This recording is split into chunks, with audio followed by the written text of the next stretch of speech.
Hey, what's going on, everyone? This is Sheets, and I'm back from my very eventful weekend in Florida. Just to update you on that. And then we're going to go ahead and talk about the NBA slate for this evening. Maybe we'll do a little bit of hockey. But as you guys may or may not know, I was in Fort Lauderdale with Mrs. Sheets um, for the DraftKings World Fantasy Hockey Championships. I won a seat to that several months ago, and that played out in, of course, the hockey capital of the world, that being Fort Lauderdale, Florida.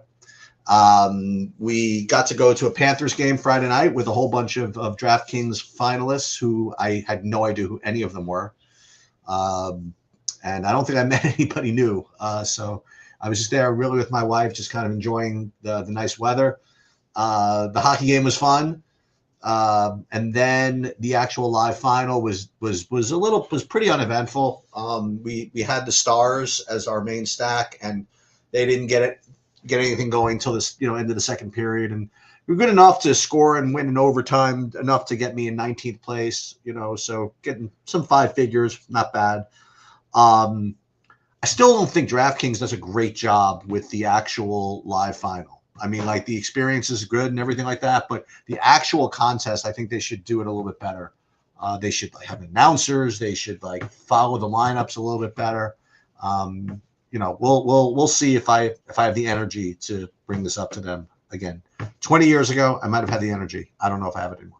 And then some good things happened in DFS land. First of all, I threw some lineups in, and I actually won a seat to the NBA DraftKings Live Final, which is in Nashville, and that's one of Mrs. Sheets' favorite cities. So we are going there, and that's $1 million for first. So that's great news.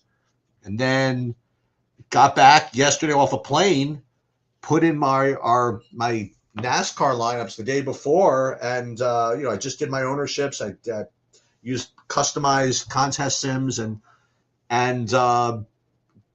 chop that up for 50,000, which was an amazing thing. So overall, very, very strong weekend DFS wise. And now we're getting back to the stupid NBA, which is, again, I say F the NBA, and listen, it's for a good reason. The NBA is very, very difficult, So let's take a look and see what we have here. Let me share my screen. Share screen. And again, we'll watch to see the whatchamacallit is the range of outcomes. I mean, we'll watch to see any news that comes in. We'll talk about in general what to expect. Let's take a look, I guess, at the optimals here first, right? So how would I do that? Let's it's first of all, as far as scheduling goes, it is a 4-game slate with a pretty decent sized gap in between these games. So, I mean, you have the Houston-Washington game at 7 o'clock, Boston-Milwaukee at 7:30, and then you have an hour and a half until Denver-Utah and LAC-Golden State. So obviously you should be around to late swap here as much as you can. Couple of bits of interesting news was that, number one, was that Giannis is going to be making his debut back for Milwaukee, and I guess there's going to be some kind of minutes limit, I suppose, because you're looking at his median at about 43, 44 at 11K. I mean, you're probably not going to end up playing him. And the reality is that all these Milwaukee guys have been priced for Giannis being out. So that Milwaukee whole team, I imagine, is not, nothing's going to look very, very good. The Utah Denver game to me is very interesting because, on the one hand, you have Utah, who gives up a lot of fantasy points and a lot of points in general. I think Denver's team total is implied 127 or something like that. But it is a back-to-back. And the other thing is that they do have a full, 12 and 13-point favorite. So I think there's a very, very legitimate amount of blowout risk here, considering – that they did just kind of, to come back against Minnesota, have to play Jokic a lot or whatever. I think that if this game does end up being one they can control, it's going to be, I think there's risk, Now, again, it's only a 4-game slate or so, so it's not too many great options, but I can see that happening. Now, I think the easier, not the easier game, but the game that's more likely to produce, I guess a ceiling for its high price guy are the Clippers. Because that game against Golden State is like only a 1-point spread. So if you want to play Kawhi, I mean, he's got a median here of 49, and I think he's got upside from that. And he also has overtime upside from that, where I really don't think that Jokic has too much upside from this 68 points. I really don't see, there's not that many variations where Utah keeps it close enough, especially off a back-to-back for Jokic to really, really smash. So if you're not 100% Jokic, I would not be worried too much. I think that can get there. Now, Boston, you have Jaylen Brown being out, which obviously is a big deal. And let's see where what James has here. See, he's got like different guys than I do. Like he's got Derek White with a 44 and Peyton Pritchard with like a 40-point projection here. I mean, maybe we'll update these a little bit differently, but wait a minute. Hang on a minute. See, I have Ron Harper Jr. Do you have Ron Harper Jr.? Nuts here, pretty much. Hey James, hold on. Let's get you in here. Are you in here now? Yeah, I'm in here. Yeah. What? You don't have like the Ron Harper somehow? Oh, Ron Harper. Let me go check on that. That might be a naming issue. Okay. Sorry, baby. Let's see. I'm gonna see I'm gonna redo mine as well. But my last thing I was getting like all this R Harper. So, yeah, there it is. He's zeroed out. Give me a second. Okay. So we'll update those. But with what's his name being out, I mean, obviously that's where you're going to get a lot of there's got to be some fantasy points to be distributed there. So one of them is going to be the Baylor Sheeman, who whatever, and then the main guy I have is Ron Harper Jr. Like I'm currently at like 85% of him, and then 40% of the Sheeman or the Shearman. And based on the things I said before, that game is now like, it's so funny. This game started, it's like probably like an 11-point spread because Jaylen Brown was playing and there was no Giannis. Mm-hmm. So now there's no Jaylen Brown and Giannis is in. So now you have like a 2-point spread, which makes this game pretty competitive. So all these guys from the Celtics are going to look really good. So that game I think is intriguing. I think the Houston-Washington game, I'm not getting much of anything from that projection. So, and then again, you get to these 2 late swap games, the Denver-Utah game. I mean, Denver and Utah, it's like 240-point total, Denver 127 implied, and we know where the points are coming from, and Utah loves to play this high-paced game, but the game does have blowout risk for whatever that's worth. And then you have the Clippers, Golden State, where they have Kawhi with very, very strong median and upside from that because he's picking. It's a picking game, so I wouldn't be surprised if I end up getting like so much of that. Now, again, this is more, a discussion of process and things like that because people will ask all the time is I mentioned that because, Giannis is back and probably has a minutes limit. That's why his median's only going to be like 44 or something like that. And all these other Bucks are going to be, they're already priced as if he's not playing. So you're probably, you probably won't see too much Milwaukee. So people will say, well, does that mean you'll X them out? Same answer before, as always. No, I mean, like if they're gonna look bad, they're gonna X themselves out. Right. When I run my stuff. So when I talk about like, Milwaukee's not going to look good, I'm just predicting that they're not going to look good. I can't imagine they would, but that doesn't mean I'm gonna force it. But if if we're right about this, then they won't show up anyway. So that's pretty much all I got, and again, the very important late swaps slate because of this big hour and a half gap in between. And so even if you weren't going to play Milwaukee guys anyway, you can't avoid the Boston guys. That's the problem. So No. you're probably going to get a lot of Bostons, and then you're going to have somebody's these Denver guys, I guess, one of the two, and then maybe Kawhi. You probably get to all of them. I mean, I don't know. Let me take a look at my stuff real quick. Again, I have to redo all this. But yeah, I'm about to rerun to get Ron Harper in there. I have him for 23 minutes, so he's gonna look. Yeah, so I right now have him at 29 minutes right now. 29. But that could change. I mean, I don't know. Maybe I think he's starting. Who knows? The good thing is it's like a 7:30 game, so it's like all this is not even relevant. You know what I mean? So I'm gonna have him projected badly. It looks like. Okay, it could be. I mean, yeah, I have him for 23 minutes, and like in the back end, the median is 16.8. Okay, so I wouldn't even get to him. Yeah. So we'll see. And I always rerun my stuff anyway. Then I have the Reed Shepherd. I mean, I have him looking good. I am at 50% ownership. The guy from Houston. Oh yeah, he's been crushing though. I mean, has he? He's been really, really good lately.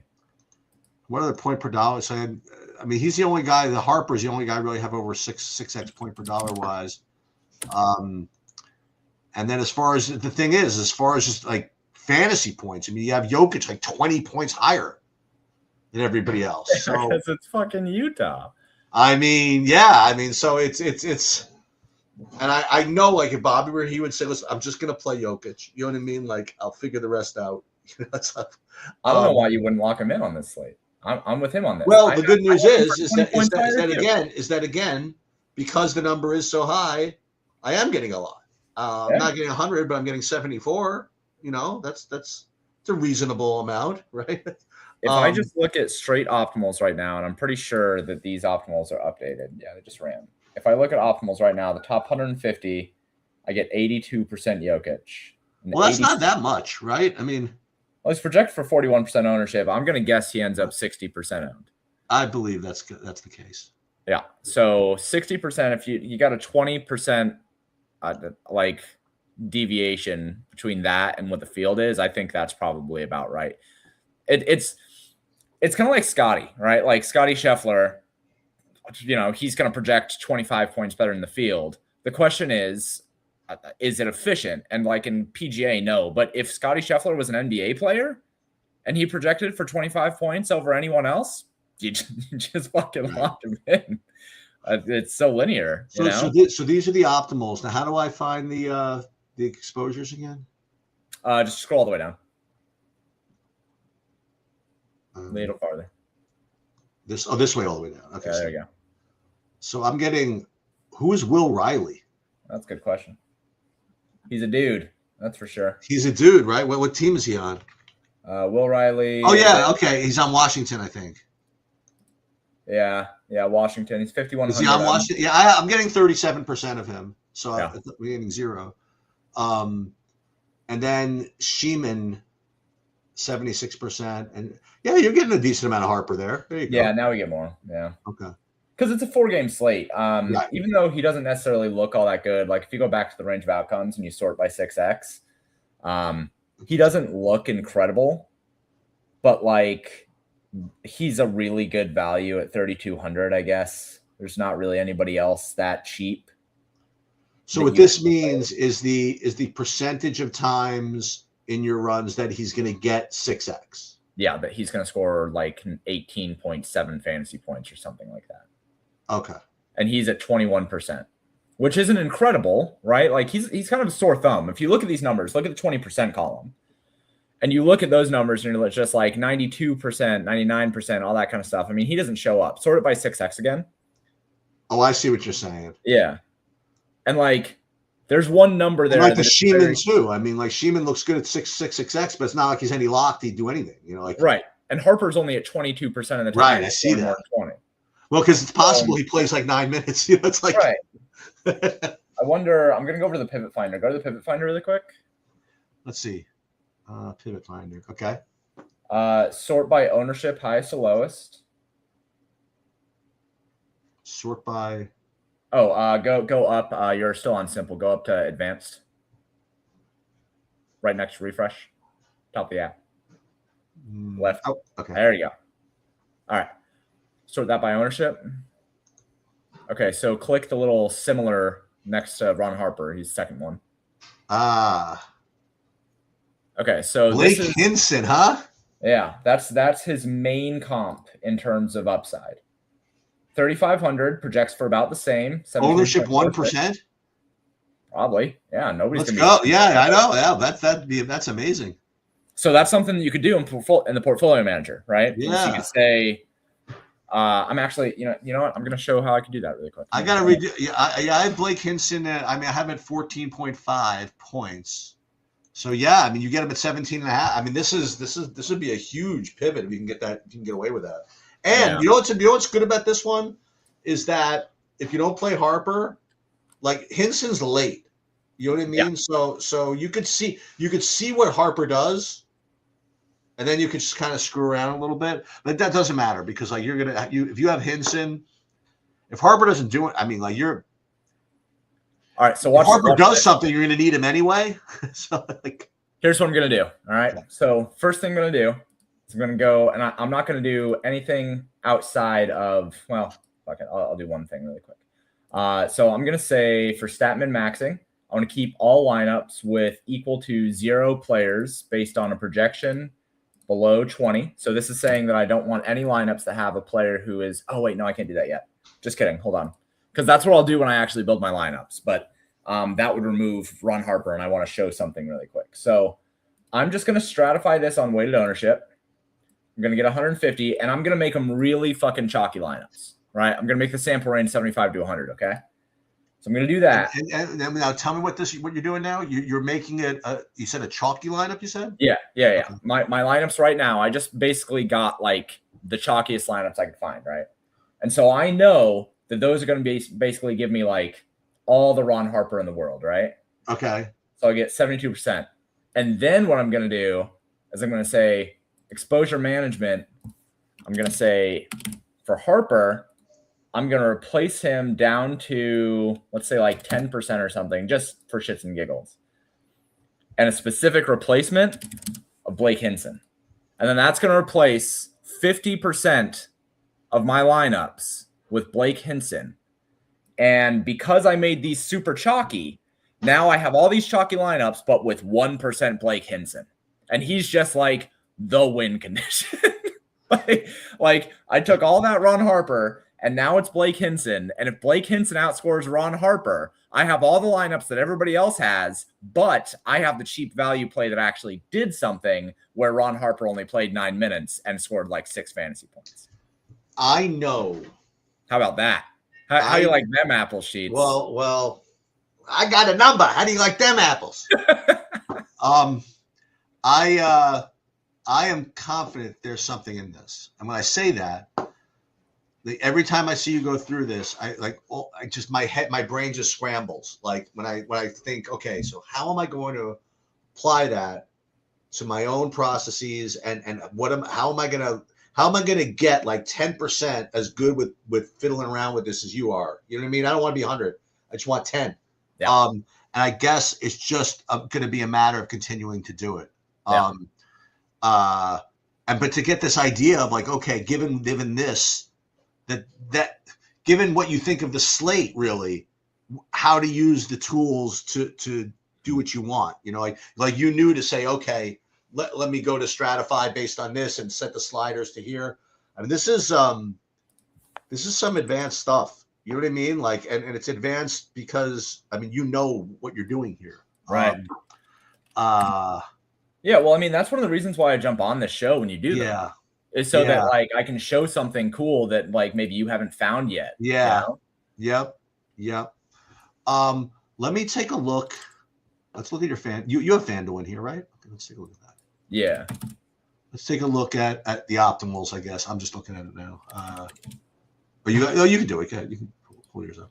Hold on really quick. I want to just like see what Blake Hinson lineups look like. So this would be like usually you'd have to worry about dupes, but like swapping in all of this Blake Hinson because I kind of want to try to get as much Blake Hinson as I have Ron Harper, and that's okay. So 26% here and 40. Dude, if you get away with this, you're gonna be a freak. You know what's gonna happen? This is gonna be so annoying. Like, is this gonna be one of those slates where Blake Hinson scores like 30 fantasy points, Ron Harper scores like 9, and then we screw something else up and lose? Right. I mean, that would be like hashtag NBA. That's fucking exactly right, dude. Or you end up you can get Blake Hinson in with both, Jokic and Murray, and then Jokic gets injured or something. Yeah. It's like, all right, you're back sharing now. Right. Okay. So this is FanDuel optimals. Let's see what this looks like, and then we'll see how that corresponds to mine. So you have 96% Derek White, 93% Pritchard. So like all these Celtic guys. Yeah. I'm gonna compare this to what I have actually. What I do have. Let's pull up over here. Actually, I'll save this for a second. Someone got ruled out in the hockey. McKinnon is out for Colorado. Oh boy. All right, let me just look at the FanDuel here for a second. Oh no, he was. See, this is what happens sometimes with SaberSim. I was pulling up, and he is out on February 25th. I was looking at my February 25th builds, and they're like, just so you know, your Nathan McKinnon lineup. So okay, that's so problem. Let me look at FanDuel here. Let's see what I have.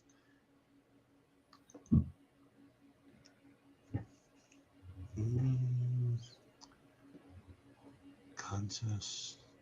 Oh yeah, so you answered my question in the Discord. Like if somebody wanted to go into the contest analyzer and find out what somebody had, they can do it, right? Yeah, okay. Yeah, you can. Yep. Okay. You can go through. I added NASCAR, I added tennis recently. Hockey should have been off, but it wasn't. FanDuel, we're a little off too. So I have I have 77% of the Bruce Brown. Who? Exactly. Oh, very Bruce good. Brown. Now you sound like me. Bruce Brown is you have it's 25% of the Patriot optimals, and I have 77% of him in my lineups right now. Okay. And then next, and this is I guess kind of a theme, is I have 65% Tim Hardaway Jr. So you're more on Denver than Boston. I guess so, right? I guess so. Not that I have zero Boston. I have like 47% Pritchard, 42% White. But yeah, for some reason on FanDuel, I guess this 4K and 4,300 price tag on Bruce Brown. I guess I was a little more impressed with that than Pater was. Yeah, I suppose. Bruce Brown's baselines aren't incredible this year, and the way that I do defensive matchups maybe is a little bit different. Okay. So I think I'm maybe just a little bit lower on the projections on those guys.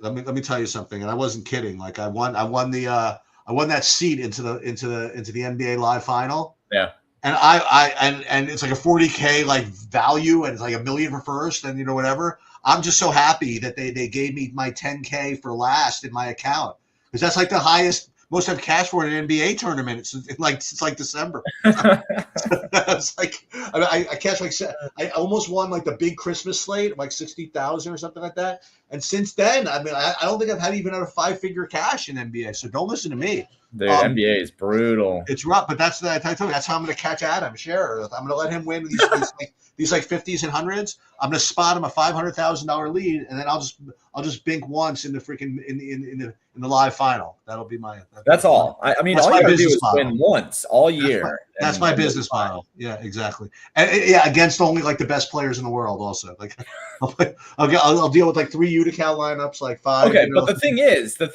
in the live final, it's kind of like evened out a little bit because they don't get to exploit late swap. Yes, that is true.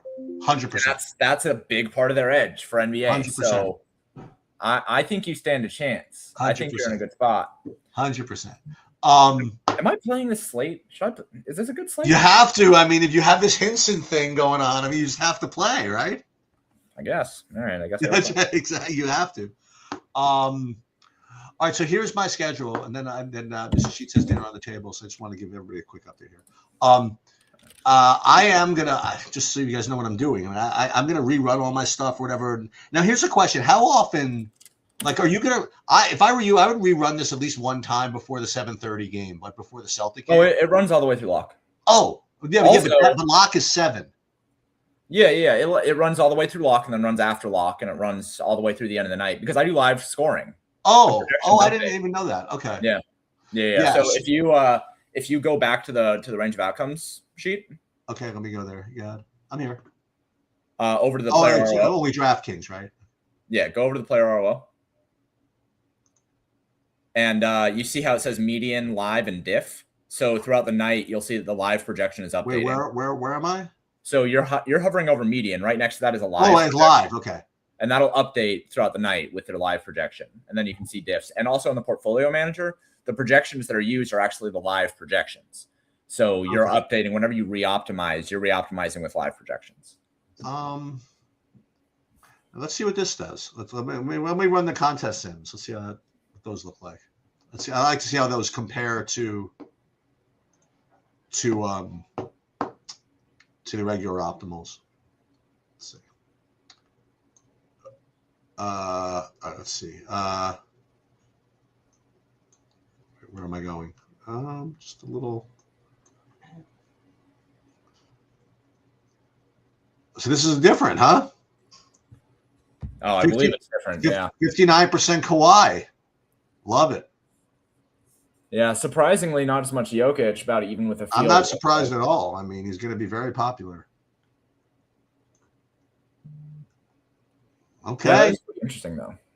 Let's see. I see. This is what I would want. I would want to play these guys. I would want to play stuff like this in the lottery, probably. But again, it doesn't. Listen, here's the truth, guys. Nothing that we do before lock matters literally at all. Not really. You know what I mean? You just jam optimals.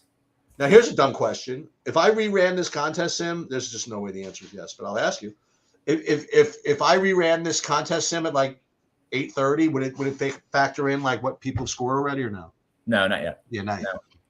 No, and as I talked about it in my look ahead to 2026, but I think I'm going to sunset contest sims actually. Okay. I talked about it a little bit just in relation to the way that it has affected the field and how it has affected the field's decision making. And I think that contest sims, before they became a mainstay in everyone's offering, they were good. And then they become a mainstay. And now what it does is it leads people to make suboptimal decisions because they get away from optimal decisions that everyone is getting away from, which then makes the optimal decisions continue to be optimal. Right. We are going to talk about that. Yeah, we'll have a separate conversation. I mean, we'll do this online. I definitely want to explore that a little more. And did you do a whole video on this, if I'm not mistaken? Yeah, the 2026 look ahead. I'll send it to you. I'm going to look at that. All right. Listen, I'm going to get out of here. Good luck, everybody. And tomorrow, I'm going to debut it on here. I'm going to do the live sweat, I think, tomorrow night for the NBA because they have the big $1 million, whatever it is. So hopefully Bobby will join me for that. And All right. Good luck, everybody. All right. Bye.